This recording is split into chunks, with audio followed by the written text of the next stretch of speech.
Hi guys, welcome to Bini's kitchen. ഞാനിന്നിവിടെ തക്കാളി ചട്നി ഉണ്ടാക്കുവാണേ. ഞാനിവിടെ 4 തക്കാളി പഴം എടുത്തിട്ടുണ്ട്. സവാള, പച്ചമുളക്, ഇഞ്ചി, വെളുത്തുള്ളി, കരിയാപ്പില, ഇത്രയും സാധനം എടുത്തിട്ടുണ്ട്. ഇവിടെ നമ്മുടെ കടായി വെച്ചു, 2 സ്പൂൺ എണ്ണ ഒഴിച്ചിട്ടുണ്ട്. ഇനി 2 ഉലുവ ഇടുവാണേ. ഉലുവ പൊട്ടിക്കഴിഞ്ഞ് നമുക്ക് 2 പെരിയ ജീരം കുറച്ച്, 1/2 സ്പൂൺ.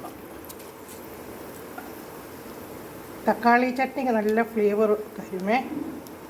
അത് കഴിഞ്ഞ് ഞാനിവിടെ കടുക് ഇടുവാണേ. കടുക് പൊട്ടിക്കഴിഞ്ഞ് നമുക്ക് ഉള്ളിയൊക്കെ ചേർക്കാം. ഇനി അതിനകത്ത് ഉള്ളിയെല്ലാം ഇടുവാണേ. ഉള്ളി, ഇഞ്ചി, പച്ചമുളക്, കരിയാപ്പില, വെളുത്തുള്ളി. ഇനി ഇതിനകത്ത് ഞാനിച്ച് കായപ്പൊടി ചേർക്കുന്നുണ്ട്.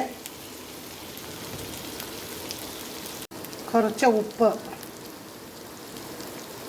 കുറച്ച് പഞ്ചസാരയും 1 ഗ്രാമ്പൂ. ഇതിനകത്ത് ഞാൻ 1/2 സ്പൂൺ മഞ്ഞൾപ്പൊടിയും 1 സ്പൂണ് മുളക് പൊടി ഇട്ടിട്ടുണ്ട്. Kashmir chilli powder. ഇനി ഞാൻ തക്കാളിക്ക് അതിനകത്തോട്ട് ഇടുവാണ്.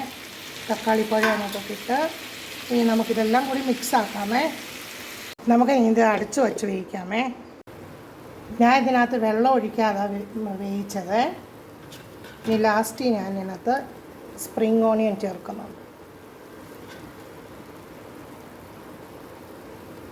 അങ്ങനെ നമ്മുടെ ചട്നി, തക്കാളി ചട്നി റെഡി ആയിട്ടുണ്ട്. അടിപൊളി.